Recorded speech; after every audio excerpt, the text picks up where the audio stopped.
Assalamualaikum warahmatullahi wabarakatuh. Pada pertemuan kali ini kita akan merangkum materi tentang identitas nasional.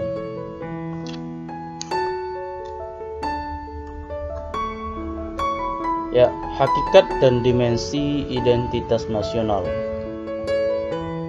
Secara harfiah, identitas adalah ciri-ciri, tanda-tanda, atau jati diri yang melekat pada sesuatu atau seseorang yang membedakannya dengan orang lain.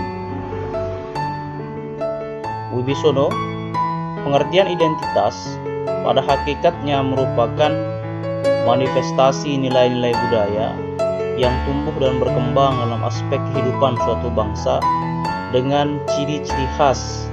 Dengan ciri-ciri khas tersebut, maka suatu bangsa berbeda dengan bangsa lain dalam kehidupannya. Identitas nasional suatu bangsa adalah ciri suatu bangsa yang membedakannya dengan bangsa lain. Namun demikian, proses pembentukan identitas nasional bukan merupakan sesuatu yang sudah selesai, tapi sesuatu yang terbuka dan terus berkembang mengikuti perkembangan zaman.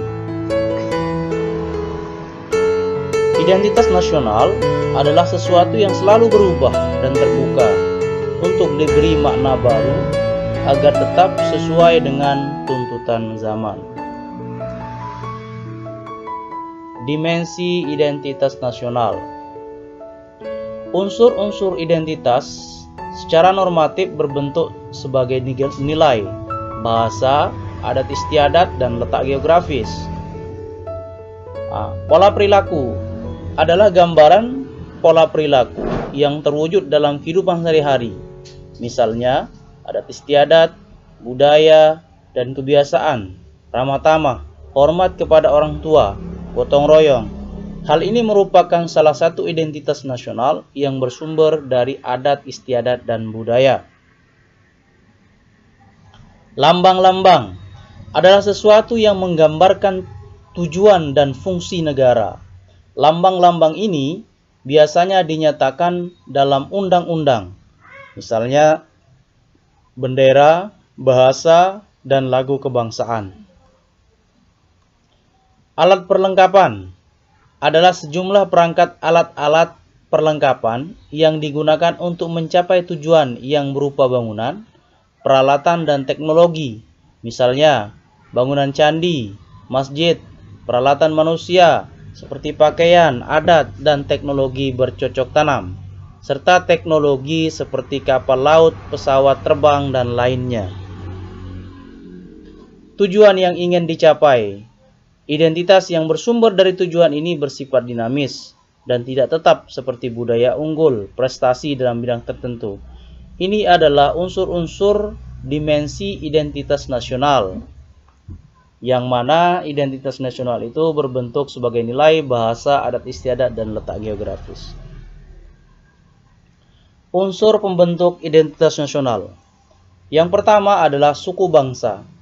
Di Indonesia, terdapat banyak sekali suku bangsa atau kelompok etnis dengan tidak kurang dari 300 dialek bahasa. Unsur pembentuk identitas nasional yang kedua adalah agama. Agama yang tumbuh dan berkembang di Nusantara adalah Islam, Kristen, Katolik, Hindu, Buddha, dan Konghucu. Unsur yang ketiga adalah kebudayaan. Kebudayaan adalah pengetahuan manusia sebagai makhluk sosial yang isinya adalah perangkat-perangkat atau model pengetahuan yang secara kolektif digunakan oleh pendukung-pendukungnya untuk menafsirkan dan memahami lingkungan yang dihadapi dan digunakan sebagai rujukan atau pedoman untuk bertindak dalam bentuk kekuatan dan benda-benda kebudayaan sesuai dengan lingkungan yang dihadapi. Keempat, unsur pembentuk identitas nasional adalah bahasa. Merupakan unsur pendukung identitas nasional yang lain. Bahasa dipahami sebagai sistem lambang yang secara arbitrer dibentuk atas unsur-unsur bunyi, ucapan manusia dan digunakan sebagai sarana berinteraksi antar manusia. Tugas. Teman-teman silahkan bacalah materi tentang nasionalisme, referensi bebas, Dan sampai sekian, wallahul muwaffiq ila aqwamit thoriq. Wassalamualaikum warahmatullahi wabarakatuh.